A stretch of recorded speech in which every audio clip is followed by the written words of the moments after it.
ఇప్పుడే country delight యాప్ని download చేసుకోండి. Download the country delight app now. Recent గా అల్వాల్ పోలీస్ స్టేషన్ పరిధిలో ఓ ఘటన జరిగింది. ముగ్గురు మైనర్ అమ్మాయిలు ఇంట్లో విభేదించి బయటకు వెళ్లి ముక్కు మోకం తెలియని వాళ్ళతోటి భువనగిరి వరకు వెళ్లి యాదాద్రి వరకు అక్కడ రూమ్ లో వాళ్ళని ఆ అబ్బాయిలు ముగ్గురు అమ్మాయిల్ని కూడా ఒకడు పరిచయం అయ్యి ముందు తర్వాత ఇంకో ఇద్దరిని తీసుకొని వచ్చి ముగ్గురు అమ్మాయిల్ని రేప్ చేశారు, మైనర్స్ని. అది నిన్న పోలీసులు ఎవరు ఏంటి అని మొత్తం ఆరా తీసి నిన్న పట్టుకున్నారు. అమ్మాయిలు ఇంటికి వచ్చి చెప్పారు. తర్వాత ఎవరు అనేది నిన్న పోలీసులు ఐడెంటిఫై చేసి వాళ్ళని రిమాండ్ కూడా చేశారు. అయితే ఇందులో ఎవరైతే అక్కడ రూమ్స్ ఇచ్చారో వాళ్లకు లాడ్జింగ్లో అతన్ని కూడా అరెస్ట్ చేశారు పోలీసులు. అసలు ఏమైపోతుంది, ఎక్కడికి పోతున్నాం? చిన్న చిన్న పిల్లలు ఇంట్లో తల్లిదండ్రులను విభేదించటం ఏంటి? స్కూల్లో చదువుకునే పిల్లలకి వేరే అబ్బాయిలతో పరిచయాలు ఎందుకు? ఆ వెళ్ళిన వాళ్ళు ఎవరు ఏంటి అని చూడకుండా లాడ్జింగ్ వాళ్ళు ఎలా పడితే అలా రూమ్ ఎలా ఇచ్చేస్తారు? అసలు ఏం జరుగుతుంది? గుడ్ పేరెంటింగ్ అంటే ఎలా ఉండాలి? దాన్ని పిల్లలకు అర్థమయ్యేలా ఎలా చెప్పాలి? ఇవన్నీ ఒకసారి మనం జై భారత్ పార్టీ వ్యవస్థాపక అధ్యక్షులు, ఐపీఎస్ ఆఫీసర్, మాజీ సిబిఐ జేడి లక్ష్మీనారాయణ గారితో మాట్లాడి తెలుసుకుందాం. సార్ నమస్తే అండి. నమస్తే సార్, చాలా దారుణమైనటువంటి ఘటన. ముగ్గురు కూడా 14 ఇయర్స్ పిల్లలు, జస్ట్ 9th క్లాస్ చదువుతున్నటువంటి పిల్లలు. తల్లిదండ్రులు వాళ్ళని కంట్రోల్లో పెడుతున్నారు, ఇలా ఉండాలి అలా ఉండాలి అని చెబుతున్నారు అని చెప్పి అది నచ్చక ఇంట్లో నుంచి బయటికి వెళ్ళిపోదామని ముగ్గురు డిసైడ్ అయిపోయి సికింద్రాబాద్ రైల్వే స్టేషన్ వరకు వచ్చి అక్కడెవరో ఒక అబ్బాయి పరిచయం అయితే ఆ అబ్బాయితో పాటు వాళ్ళు యాదగిరి, నేను స్వామివారి దర్శనం చేపిస్తానని చెప్పి తీసుకొని వెళ్ళి యాదాద్రి వరకు, ఆ తర్వాత అతను ఇంకో ఇద్దరిని పిలిచి ఒక రూమ్కి తీసుకుని వెళ్ళి పిల్లల ముగ్గురిని కూడా రేప్ చేసి అత్యంత దారుణంగా మళ్ళీ తీసుకొచ్చి సికింద్రాబాద్లో వదిలేసి వెళ్ళిపోయారట సార్. అది నిన్న పోలీసులు పట్టుకున్నారు, వాళ్ళని పట్టుకున్నారు. సేమ్ టైము ఆ లాడ్జింగ్ ఎవరైతే వీళ్ళకి రెంట్కి ఇచ్చారో అతన్ని కూడా పట్టుకున్నారు. చిన్న పిల్లల్ని లాడ్జింగ్కి ఎలా వచ్చారు అని ఆలోచించకుండా, వాళ్ళ ఆధార్ కార్డులు కూడా చెక్ చేయకుండా ఎలా పడితే ఎలా ఇస్తారు అని చెప్పేసి కూడా పోలీసులు క్వశ్చన్ చేసి అతన్ని రిమాండ్ చేశారు. నిందితులతో పాటు అతన్ని కూడా రిమాండ్ చేశారు. సార్, ఇక్కడ 3 విషయాలు. ఒకటి, చిన్న పిల్లలు తల్లిదండ్రులతో విభేదించటం ఏంటి? పద్ధతిగా ఉండండి అని చెప్తే అది తప్పు ఎలా అవుతుంది? ఒకటి. ఇంకొకటి, ఎవరో అమ్మాయిలు కనబడితే ఇష్టానికి తీసుకుపోయి వాళ్ళ తల్లిదండ్రుల గురించి, వాళ్ళ భవిష్యత్తు గురించి కూడా ఆలోచించకుండా ఆ పిల్లల్ని ఇట్లా లైంగిక దాడికి పాల్పడడం ఏంటి? మూడోది, లాడ్జింగ్ అతనికి కొంచెం కూడా బాధ్యత లేకుండా ఇష్టానికి ఎవరు వస్తున్నారు ఏంటి అని ఆలోచించకుండా అతను ఎలా ఇస్తాడు రూమ్ రెంట్కి? ఈ 3 అంశాలు సార్. అసలు గుడ్ పేరెంటింగ్ అంటే ఎలా ఉండాలి? ఆ పేరెంటింగ్ని అర్థం చేసుకునేలాగా పిల్లలకి ఎలా చెప్పాలి సార్? ఈ 3 అంశాల మీద దయచేసి మీరు మాట్లాడండి సార్. మీరు చెప్పిన సంఘటన ఏదైతే ఉందో అది చాలా మనసుల్ని కలిచివేసే సంఘటన. ఈ విధంగా పిల్లల మీద ఈ విధంగా అత్యాచారం జరగడం అంటే ఒక సభ్య సమాజం అన్నది తల ఉంచుకోవాల్సిన పరిస్థితిలో. కానీ రోజు పేపర్ చూస్తుంటే ఇలాంటి అంశాలు ఎన్ని కనపడుతున్నాయంటే రోజు పేపర్లలో, నిజం సార్. అంటే అనేక రాష్ట్రాలలో, ఒక ప్రాంతానికే కాదు అనేక రాష్ట్రాల్లో ఈ విధంగా జరుగుతుంది. ఈ రోజు పేపర్లో చూస్తే ఎక్కడో ఢిల్లీలో ఒక ఇన్స్టిట్యూట్ ఎవరో ఉండి అందులో హెడ్ ఆఫ్ ది ఇన్స్టిట్యూట్ మీద చాలా కంప్లైంట్స్ వచ్చాయని అతని మీద ఒక కేసు బుక్ చేయడం జరిగింది.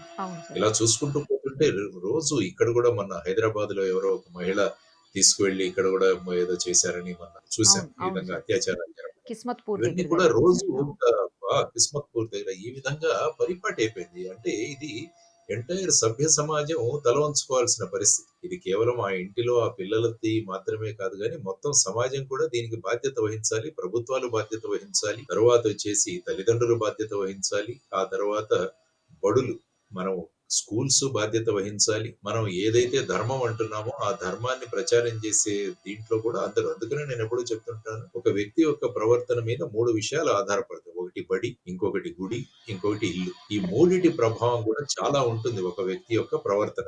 సో ఇందులో ముఖ్యంగా మీరు పేరెంటింగ్ గురించి మాట్లాడారు. అంటే అమ్మా నాన్నలు సరిదిద్దుతుంటే వాళ్ళతో విభేదించి ఈ పిల్లలు ఇంటి నుంచి బయటకు వచ్చేసారు అని మాట్లాడుతారు. ఈ మధ్య ఏమైపోయిందంటే ఇన్ఫర్మేషన్ ఫ్లో అన్నది విపరీతంగా ఉంది. ముఖ్యంగా ఇన్ఫర్మేషన్ టెక్నాలజీలో, తర్వాత సోషల్ మీడియా వచ్చిన తర్వాత యాక్సెస్ టు ఇన్ఫర్మేషన్.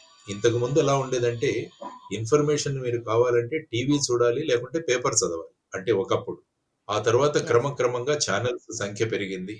ఆ తర్వాత ప్రధానంగా వచ్చేసి ఇప్పుడు సోషల్ మీడియా వచ్చేసి, సోషల్ మీడియా వచ్చిన తర్వాత ఇప్పుడు ప్రతి ఒక్కరి దగ్గర ఫోన్ ఉంది. అవసరమా లేదా అని కూడా ఆలోచించట్లేదు. ముఖ్యంగా తల్లిదండ్రులు చూసినా కూడా పిల్లలకు ఫోన్లు ఖచ్చితంగా కొని ఇవ్వాల్సిన పరిస్థితులు ఎదుర్కొన్నారు. ఎందుకంటే చాలా మంది పిల్లలు, నేను పేపర్లో చదివా, ఫోన్ కొని ఇవ్వలేదని ఆత్మహత్యలు చేసుకున్న వాళ్ళు చేసుకున్నారు సార్. కరెక్ట్. సో ఈ విధమైన పరిస్థితులు కూడా మనం పేపర్లో చూడనివ్వలేదని కూడా, ఫోన్ చూడనివ్వలేదని కూడా చేసుకున్నారు సార్. అని కూడా చేసుకుంది. కాబట్టి ఫోన్ అన్నది ఒక ఎసెన్షియల్ ఐటెమ్‌గా మారిపోయింది. మరి ఈ ఫోన్‌లో దానికి ఏది రిస్ట్రిక్షన్ ఉండదు. ఫోన్‌లో మనం ఏది అడిగితే అది ఇస్తుంది. ఇంటర్నెట్ యొక్క ప్రధానమైన భూమిక ఏంటంటే, మీరు గార్బేజ్ ఇన్ అంటే గార్బేజ్ ఔట్. మీరు చెత్త ప్రశ్న ఇస్తే అది చెత్త చూపిస్తుంది. మీకు మంచి ప్రశ్న అడిగితే మంచి ఇన్ఫర్మేషన్ ఇస్తుంది. సో, మనం ఈ కరెక్ట్ సార్. ఫోన్‌ని ఏ విధంగా ఉపయోగించుకుంటున్నాం అన్నది కూడా ప్రధానమైనది. సో, దీని మీద నియంత్రణ ఎవరు పెట్టాలి అన్నది కూడా ఒక ప్రధానమైన ప్రశ్నగా మారింది. తర్వాత ఏమైంది? ఈ మధ్య కాలంలో కోవిడ్ కాలంలో స్కూల్స్ అన్నీ మూతపడ్డాయి. దానివల్ల ఒక 2 సంవత్సరాలు మొత్తం విద్యా బోధన అంతా కూడా ఆన్‌లైన్‌లోనే నడిచింది. ఆన్‌లైన్‌లోనే సో, అయింది. అవును దానివల్ల సార్. అవును. ఇంకా ఈ ఆన్‌లైన్ ప్రభావం పెరిగింది. తర్వాత పిల్లలందరి దగ్గర కూడా ఫోన్‌లొచ్చాయి. కాబట్టి వాళ్ళు ఈ ఆన్‌లైన్‌లో వాచ్ చేయడం అన్నదానికి అలవాటు పడ్డారు. హ్మ్. అంటే ఈ ఆన్‌లైన్‌లో మీకు ఏం కావాలంటే అది దొరుకుతుంది. మీరు ఏమి ప్రశ్నిస్తే అది దొరుకుతుంది. ఏం కావాలంటే అది చూడొచ్చు. ఈవెన్ కొంతమంది దీన్ని చూసి బాంబులు తయారు చేసేవాళ్ళున్నారు. తర్వాత నిజం సార్. రకరకాల అవును. కెమికల్స్ తయారు చేసేవాళ్ళున్నారు. ఇలా రకరకాలుగా హత్యలు క్రైమ్ చేసేవాళ్ళు గూడా అనేది ఉన్నారు గదా సార్! హత్యలు చేసేవారున్నారు. దాన్ని అవి సాక్ష్యాధారాలు దొరకకుండా ఎలా చేయాలన్నది కూడా అది అవి గూడా. చూపిస్తారు. అవును సార్. కరెక్ట్. కరెక్ట్. ముఖ్యంగా ఈ క్రైమ్ పెట్రోల్ ఇలాంటివి సీరియల్స్ కొన్ని ఎవరో చెప్పారు మొన్న. నేను అది ఒకసారి చూస్తే అందులో రకరకాలు అంటే కుటుంబంలో మనకున్న ఈ సంబంధాలు, బాంధవ్యాలు ఇవన్నీ పక్కన పెట్టేసి కేవలం క్రైమ్‌ను చూపించాలి అన్న ఒక ఉద్దేశ్యంతో వాళ్ళు చూపించరాని విషయాలన్నీ కూడా చూపిస్తున్నారు అందులో. సో, ఇటువంటి పరిస్థితులలో మరి వీళ్ళ ఆలోచన విధానం ప్రభావితమవుతుంది ఖచ్చితంగా. సో, ఈ ఆలోచన విధానాన్ని ప్రభావితం అవ్వకుండా కాపాడాల్సిన బాధ్యత అటు సభ్య సమాజం మీద ఉంది, తల్లిదండ్రుల మీద ఉంది. తర్వాతొచ్చేసి మన అనేక సొసైటీ మీద గూడా ఉంది. సో, వారు వారి భూమికలను పోషిస్తున్నారా లేదా అన్నది ఒకసారి మనం పరిశీలిస్తే పేరెంటింగ్ అన్నది ఎక్కడా కూడా ఒక స్కూల్ గాని, కాలేజీ గాని లేదు. ప్రతి ఒక్కరు కూడా వాళ్ళ చిన్నతనంలో, వాళ్ళ పేరెంటింగ్‌లో వాళ్ళ తల్లిదండ్రులు వాళ్ళని ఏ విధంగా ట్రీట్ చేశారు. మనం ఏ విధంగా ఆ టైంలో మా తల్లిదండ్రులు ఈ విధంగా ప్రవర్తించుంటే బాగుండేదన్న ఉద్దేశ్యంతో పేరెంటింగ్ అన్న స్టైల్స్ మారిపోతుంది. అంటే సార్. ఒక పర్టిక్యులర్ పేరెంటింగ్ స్టైల్ అని ఎక్కడా లేదు. వాళ్ళ హ్మ్. అనుభవాలతో ఈ పేరెంటింగ్ వ్యవస్థ అన్నది ఉంటోందన్నమాట. ఆ తరువాత ముఖ్యంగా ఏంటంటే ఇంతకు ముందే మనం అనుకున్నాము. జాయింట్ ఫ్యామిలీ సిస్టమ్ అన్నది మనం పోయింది. ఎందుకంటే పట్టణాలకు వలస రావడం, ఆ తర్వాత ఉద్యోగాల మీద ఆధారపడడం. ఇంతకుముందు ఎలాగుందంటే కుల వృత్తులు చేసుకుంటూ ఉండేవాళ్ళందరూ. కుల వృత్తుల వల్ల ఏమవుతుందంటే అందరూ కలిసి పని చేసుకునేవాళ్ళు. సో, దానివల్ల ఏంటంటే ఒక్కొక్క కుటుంబంలో తాతలు, తర్వాత వాళ్ళ పెదనాన్న, చిన్నాన్న, తర్వాత అత్తలు వీళ్ళంతా కలిసి ఒక జాయింట్ ఫ్యామిలీగా ఉండేది. అప్పుడేమవుతుందంటే పిల్లలు ఏం చేస్తున్నారు అన్నది ఎవరో ఒకరు వాచ్ చేసేవారు. ఎవరైనా ఇంటికి లేట్‌గా వచ్చినా కూడా, ఏదైనా ప్రవర్తనలో మార్పొచ్చినా కూడా వాళ్ళను నివారించేవాళ్ళు, వారించేవారు. ఆ తరువాత ఏమైపోయిందంటే ఈ ఉద్యోగాల వేటలో ఈ చిన్న చిన్న కుటుంబాలుగా మారిపోయాయి. వీటినే న్యూక్లియర్ ఫ్యామిలీస్ అంటాం. అందులో ముఖ్యంగా ఇద్దరు పని చేస్తున్న కుటుంబాలు కూడా పెరిగిపోయాయి. Both husband and wife working. So, ఆ విధంగా వీళ్ళ మీద ఒక వాచ్ చేయాల్సిన అంటే వీళ్ళు ఎలా ఉన్నారు? వీళ్ళ ప్రవర్తన ఎలా ఉంది? అన్న దాని మీద ఎందుకంటే పిల్లలు ముద్దుగా వాళ్ళు తయారవుతున్నారు. పిల్లలు సార్. ముద్దుగా తయారవుతుండడం వల్ల వాళ్ళు ఎవరి పిల్లలు వాళ్ళకి ముద్దు ఖచ్చితంగా. సో, అంతే గదా వాళ్ళతో సార్. వాళ్ళు ఏది చేసినా కూడా చెల్లుతుంది అన్న ఒక ధోరణి పెరిగిపోయింది. సో, దాని తర్వాత ఏంటంటే ఇద్దరు పేరెంట్స్ పని చేసేవాళ్ళు వాళ్ళేం చేస్తున్నారంటే ఈ గిల్ట్ గిఫ్టింగ్ అన్న ఒక కాన్సెప్ట్. అంటే మనము పిల్లలతో సరియైన సమయం గడపలేకపోతున్నాం కాబట్టి వాళ్ళకు అవసరం లేని విషయాలు కూడా గిఫ్ట్‌లుగా ఇవ్వడం మొదలుపెట్టారు. మొన్న ఒక స్కూల్‌లోకి వెళితే ఒక 4వ తరగతి, 5వ తరగతి పిల్లల దగ్గర ఐఫోన్ 12, ఐఫోన్ నెక్స్ట్ వెర్షన్ కనపడ్డది. అంటే వాటిలో అవసరం లేదు గానీ, ఇద్దరూ పని చేస్తున్నారు కాబట్టి ఇది ఇవ్వాలి అన్న ఉద్దేశ్యంతో వాళ్ళు ఆ విధంగా మన పేరెంటింగ్‌ని కాంపెన్సేట్ చేసుకుందాము అని చెప్పేసి ఆ దృష్టిలో వాళ్ళు వెళుతున్నారు. సో, ఇటువంటి పరిస్థితులలో మరి మళ్ళా ఈ పేరెంటింగ్ అన్న దాని మీద సీరియస్‌గా ఆలోచించాల్సిన విషయం. హ్మ్. ఎందుకంటే పిల్లలు పుట్టిన తర్వాత వాళ్ళను సక్రమమైన పౌరులుగా మార్చాల్సిన బాధ్యత తల్లిదండ్రుల మీద ఉంది. ఖచ్చితంగా సార్. అంటే రేపు పిల్లలన్నవాళ్ళు రేపే భారతదేశం యొక్క పౌరులుగా మారుతారు. హ్మ్. ఎందుకంటే పిల్లల ప్రవర్తన అన్నది వాళ్ళ తల్లిదండ్రుల ప్రవర్తనకు ఒక రిఫ్లెక్షన్. ఎగ్జాక్ట్‌లీ. సాధారణంగా పిల్లలు సక్రమంగా బిహేవ్ చేయట్లేదంటే అది ఆ పిల్లల తప్పు కాదు. అది వాళ్ళ తల్లిదండ్రుల మీద వాళ్ళ ప్రభావం వల్ల వీళ్ళు ఈ విధంగా తయారవ్వారు అని చెప్పారు. అందుకనే చాణక్యుల వారంటారు, పిల్లలను పుట్టిన దగ్గర నుంచి 5 సంవత్సరాల వరకు, 6 సంవత్సరాల వరకు వాళ్ళను ప్రేమతో పెంచండి. హ్మ్. 6 సంవత్సరాల నుంచి 16 సంవత్సరాల వరకు వాళ్లకు క్రమశిక్షణ నేర్పించండి. 16, 17 సంవత్సరాల తర్వాత వాళ్ళతో మీరు స్నేహితులుగా మెలగండి అని చెబుతారు. ఓకే. అంటే ఇది ప్రధానంగా పేరెంటింగ్‌లో ఉన్న ప్రధానమైన అంశం. ఎందుకంటే డిసిప్లిన్ అన్నది, క్రమశిక్షణ అన్నది లేకుంటే వాళ్ళు ఏ విధంగా ప్రవర్తిస్తారన్నది మనం చెప్పలేం. అందువల్ల క్రమశిక్షణతో పిల్లల్ని పెంచడం అన్నది కూడా చాలా ప్రధానమైన అంశం. ఆ తరువాత ఇంతకుముందు స్కూల్స్, కాలేజెస్‌లో కూడా అనేక విషయాలు మనకు చెప్పేవాళ్ళు. మన ప్రవర్తన ఎలా ఉండాలి? మన ఆలోచనలు ఏ విధంగా ఉండాలి? మనం ఎలా మాట్లాడాలి? మన ప్రవర్తన ఎలా ఉండాలి? పెద్దలతో మనం ఎలా గౌరవపూర్వకంగా ప్రవర్తించాలి? ఇవన్నీ కూడా వచ్చాయి. కానీ క్రమక్రమంగా విద్య అన్నది కేవలం మార్కులు సంపాదించడానికే అన్న ఒక కాన్సెప్ట్ వచ్చింది. మార్కులు ఎన్నొస్తున్నాయి వ్యక్తికి అన్నదే ఒక ప్రాతిపదికగా మనం ర్యాంకులు, గ్రేడ్‌లు నిర్వహిస్తున్నాం. వాళ్ళకిస్తున్నాం. ఆ మనిషి ఎలా ఉన్నాడు, ప్రవర్తన ఎలా ఉన్నదానికి పెద్దగా ప్రాధాన్యత ఉండట్లేదు. ఇంతకుముందు స్కూల్స్‌లో ఎలాగ ఉండేదంటే లాంగ్వేజెస్ అన్నవి చాలా ప్రధానమైన పాత్ర వహించేది. మన భాష. హ్మ్. తెలుగు, హిందీ, ఇంగ్లీషు 3 నేర్పించేవాళ్ళు. అందులో మీరు అప్పుడు పాఠాలు గమనిస్తే మిత్రలాభము, మిత్రభేదము, పంచతంత్రంలో కథలు మనకు తెలుగులో పాఠాలుగా ఉండేవి. అంటే రేపు జీవితాన్ని ఎలా ఎదుర్కోవాలి అన్నది ఈ పాఠాల రూపంలో మనకు బోధించేవాడు. హిందీ తీసుకున్నా కూడా పెద్ద పెద్ద గొప్ప వ్యక్తుల యొక్క చరిత్రలు, వారి యొక్క ఆత్మ చరిత్రల్లో పాఠాలుగా మనకుండేవి. అవన్నీ కూడా ఏంటంటే అది ఒక భాషను నేర్పించడం కాదు, ప్రవర్తనను నేర్పించడము, సంస్కృతిని నేర్పించడము, సంస్కారం నేర్పించడం అన్నది ప్రధానంగా భాషల యొక్క ప్రధానమైన పాత్ర.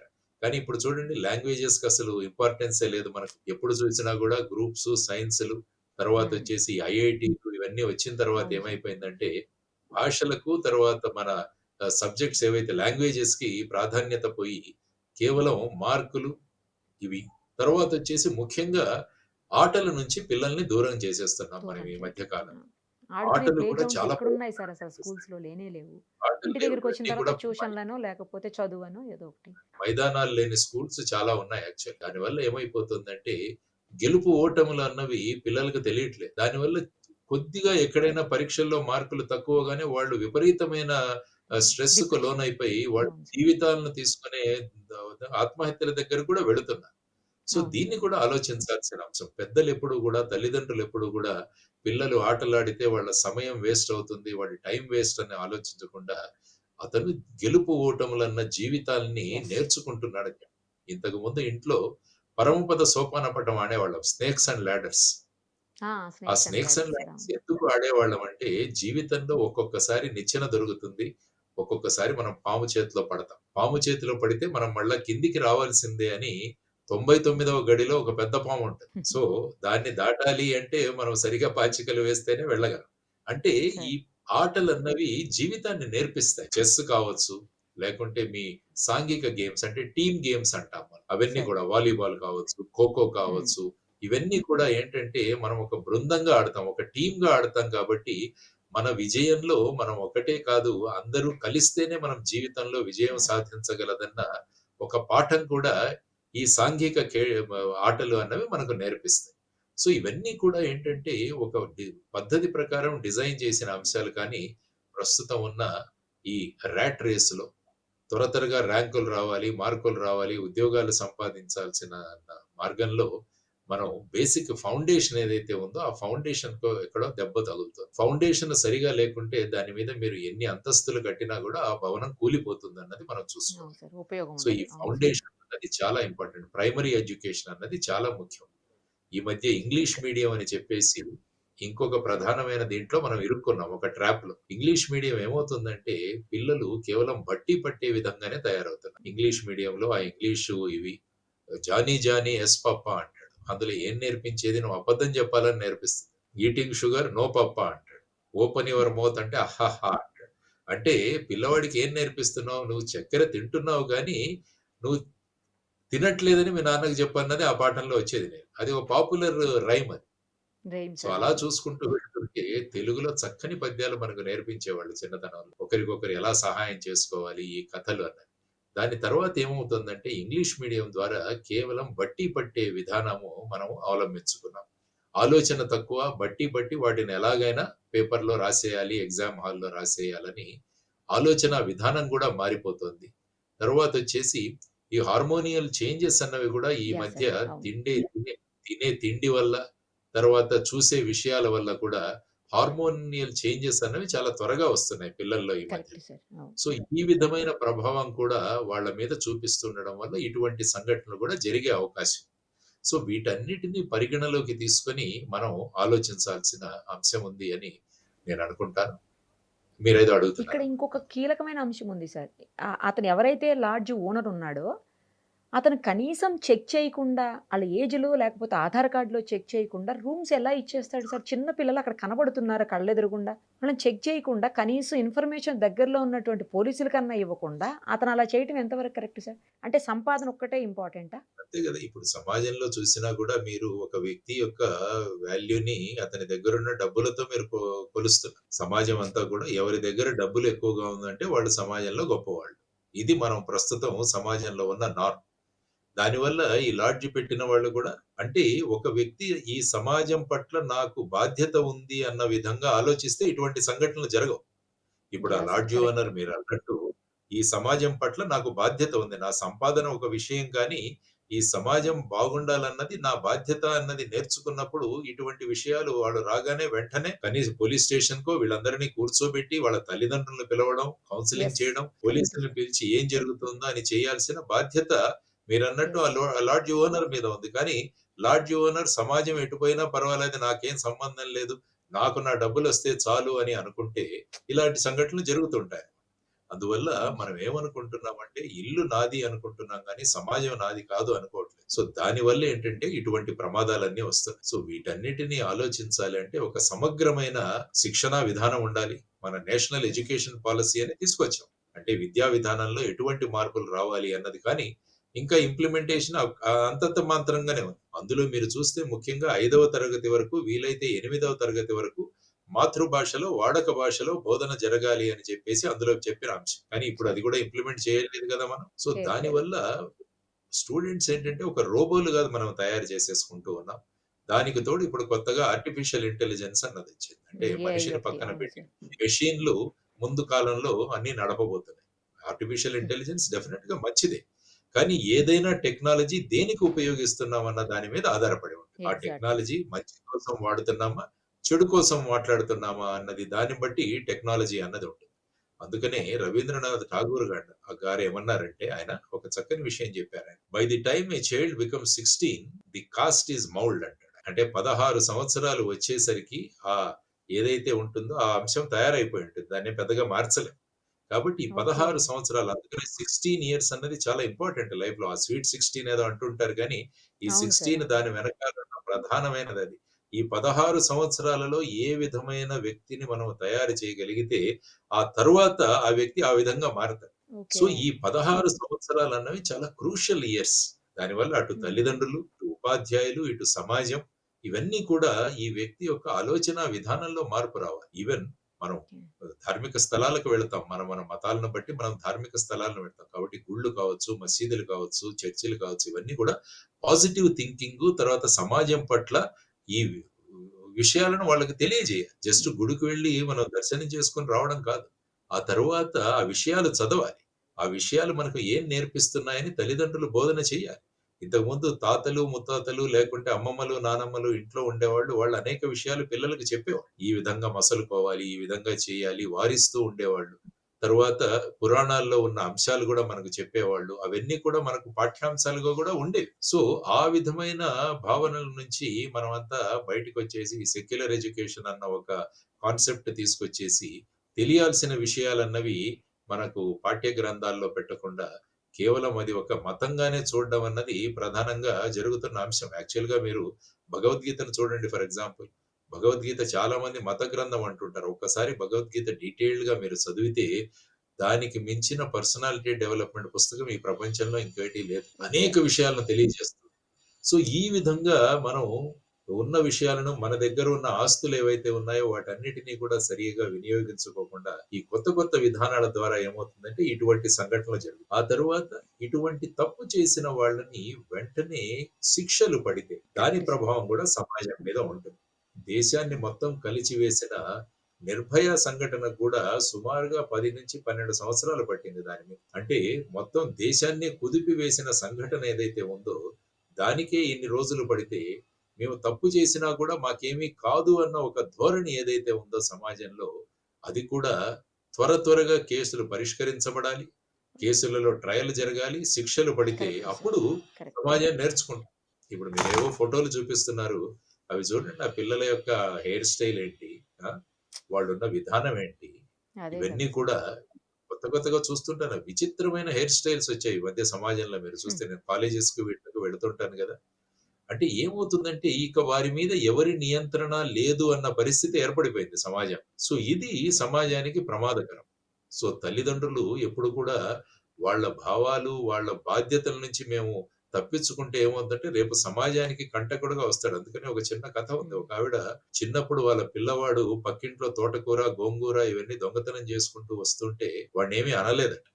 ఆ తర్వాత వాడు పెద్ద గజ దొంగగా మారతాడు. ఆ తరువాత వాడిని పోలీసులు పట్టుకుంటారు. అప్పుడు ఈవిడ వెళ్లి పోలీసులు అన్యాయంగా మా వాడిని అరెస్ట్ చేశారంటే ఆ అబ్బాయే అన్నాడంట, "అమ్మా నువ్వు చిన్నప్పుడు నాకు గనక ఇది తప్పు అని చెప్పింటే నాకు ఈ పరిస్థితి వచ్చేది కాదు కదా!" అని ఆ పిల్లవాడు అంటాడు. సో ఇలాంటి విషయాల వల్ల ఏమవుతుందంటే అనేక సందేశాత్మక విషయాలు పిల్లలకు తెలుస్తాయి. దీన్ని మనం కరెక్ట్ ముందుకు సార్. తీసుకురావాల్సిన అవసరం. సో ఈ సంఘటన ఏదైతే ఉందో ప్రస్తుతం దేశంలో జరుగుతున్న సంఘటనలు ఏవైతే ఉన్నాయో, ఇవన్నీ కూడా అత్యంత ప్రమాదకరం. ఆ తర్వాత ఏంటంటే, పోలీసులు ఎప్పుడైనా ఈ విధంగా ఎవరినైనా నివారించడానికి చేస్తే మళ్ళా కొన్ని స ఈ కొన్ని అసోసియేషన్స్ ఇవి ఉన్నాయి. ఇవంతా ముందుకొచ్చేసి మోరల్ పోలీసింగ్ చేయాల్సిన అధికారం పోలీసులకేంటి అంట. అది తల్లిదండ్రుల బాధ్యత గదా! అంట. అంటే సమాజంలో ఎవరైనా ప్రవర్తన సరిగా లేకుంటే రోడ్డు మీద గాని, ఎక్కడైనా కూర్చొని సరిగా చేయకుంటే వాళ్ళనేదైనా తీర్చిదిద్దే మార్గంలో ఏదైనా చేయబోతే, మళ్ళా వాళ్ళకు మీకు ఎవరైనా ఈ విధంగా అఫెన్సెస్ చేస్తే పనిష్ చేయాలి గానీ, మీకు మోరల్ పోలీసింగ్ అధికారం ఎక్కడ ఉంది అని చెప్పేసి. తర్వాత ఇంకొక ప్రమాదకరమైన విషయాలేంటంటే, మన సినిమా. సినిమాలు కూడా అత్యంత ప్రభావం చూపిస్తున్నాయి పిల్లల యొక్క ఆలోచనా వ్యవస్థ మీద.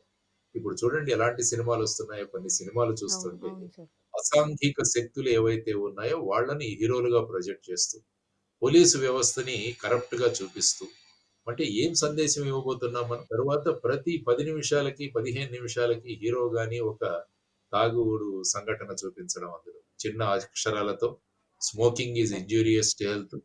Sir. Drinking alcohol is injurious to health అని అసలు మనం చాలా కష్టపడి చదవాలి. అటువంటి ఇవి ఉంటాయి. సో, ఇటువంటి విషయాలను ఎందుకు పెట్టాలి? హీరో తాగితేనే హీరోనా? సిగరెట్ తాగితేనే హీరోనా? ఎందుకంటే హీరో వర్షిప్ అన్నది మనకు సినిమాల వల్ల చాలా ఎక్కువగా ఉంది సమాజం. దానివల్ల ఏంటంటే హీరోలు ఏం చేస్తే మేము కూడా అదే చేస్తామన్న ధోరణి కూడా ఈ మధ్య యువతరంలో పెరిగిపోయింది. సో అదే అంటున్నాను. ఇదంతా కూడా సాంఘిక బాధ్యత, సోషల్ రెస్పాన్సిబిలిటీ. ఆ ప్రొడ్యూసర్‌లకి, ఆ డైరెక్టర్‌లకి, ఆ హీరోలకి వీళ్ళందరికీ మనం చేస్తున్న విన్యాసాలు ఏవైతే ఉన్నాయో, మనం ఏవైతే మాటలు మాట్లాడుతున్నామో, ఇది సమాజం మీద ప్రగాఢమైన ప్రభావం చూపిస్తున్నామన్న జ్ఞానం ఉన్నప్పుడు సమాజం పట్ల మనకు బాధ్యత ఉంది అనే వాళ్ళలో ఒక విషయం ఉన్నప్పుడు, అటువంటి వాళ్ళు ఇటువంటి సినిమాలు తీయరు. ఇటువంటి మాటలు మాట్లాడరు సినిమాల్లో. ఇటువంటి విషయాలు చూపించరు తెర మీద. సో, దీనివల్ల ఏంటంటే ఇదంతా కూడా సమాజం మీద ప్రభావం చూపిస్తుంది అన్నది ప్రతి ఒక్క వర్గం కూడా సమాజంలో ఆలోచించాలి. సమాజం పట్ల ఆలోచించాలి. దేశం పట్ల ఆలోచించాలి. ఇదొక సామూహిక బాధ్యత మనదంతా. ఇట్స్ ఎ సోషల్ రెస్పాన్సిబిలిటీ మనందరిది కూడా. సో, ఆ విధమైన ఆలోచనలతో అందరూ ముందుకు రావాలని కోరుకుంటూ, ఈ విధమైన ఈ జరిగిన సంఘటన ఏదైతే ఉందో అది నిందనీయం. వెంటనే ఈ కేసును త్వరగా పరిష్కరించి, ఈ మధ్య ఇటువంటి కేసులు ఎక్కడ ఉన్నా కూడా జువెనైల్స్ అన్న వాళ్ళు చాలా మంది ఇన్వాల్వ్ అవుతున్నారు ఇందులో మీరు చూసుకుంటే. సార్. ఈవెన్ 'నిర్భయ' కేసులో చూసుకున్నా కూడా ఇద్దరు జువెనైల్స్. 18 సంవత్సరాల కన్నా తక్కువ వయస్సు ఉన్న పిల్లవాళ్ళు. ఇప్పుడు ఏ సంఘటన జరిగినా కూడా అదే మీకు కనిపిస్తుంది. చాలా మంది ఈ మైనర్స్ ఇన్వాల్వ్ అవుతున్నారు. సంఘటనలో ఉన్న వాళ్ళని మీరు ఇంటరాగేట్, క్వెషన్ చేసినప్పుడు వాళ్ళందరూ కూడా ఈ పోర్న్ చూడడము, ఆ తర్వాత ఈ మొబైల్ ఫోన్స్‌లో ఈ విధమైన అశ్లీల చిత్రాలు చూడడము, వీటన్నిటి ప్రభావం వల్ల వాళ్ళకున్న హార్మోనియల్ చేంజెస్ వల్ల కూడా వాళ్ళ ఆలోచన విధానమే మారిపోతుంది. ఒక వ్యక్తిని చూసే భావన కూడా మారిపోతుంది ఈ మధ్య. అది ప్రమాదకరం. ఎందుకంటే భారతదేశం స్త్రీలను గౌరవించే దేశం. ఎత్ర నార్యంతు పూజ్యంతే రమంతే తత్ర దేవత అన్నది భారతదేశం యొక్క సంస్కారం. కాబట్టి మహిళలను ఆదరించి, గౌరవించే సంస్కారం భారతదేశ సంస్కారం. కానీ ఈ ఇటువంటి చిరు ప్రాయంలో ఉన్నవారే ఈ విధమైన ఆలోచనలతో ముందుకు వెళుతున్నారంటే, ఇది దేశానికి, రాష్ట్రానికి, సమాజానికి అత్యంత ప్రమాదకరమైన విషయం. దీనితో ప్రతి ఒక్కరూ కూడా మా బాధ్యత ఉంది అని ఆలోచించినప్పుడే ఏమవుతుందంటే ఈ సమాజం బయటపడుతుంది. లేకుంటే ఇలాంటి సంఘటనలు జరుగుతూనే ఉంటాయి. మనం ఇలా డిస్కషన్‌లు పెడుతూనే ఉంటాం. హ్మ్. సో, ప్రతి ఒక్కరి ఆలోచన విధానంలో మార్పు రావాలని మనం కోరుకుందాం. చక్కటి విశ్లేషణ sir. Thank you sir. Thank you so much. Right. నమస్కారం. సుమన్ టీవీలో మీ పర్సనల్ అండ్ బిజినెస్ ప్రమోషన్స్ కోసం కింది నెంబర్కి కాంటాక్ట్ చేయండి.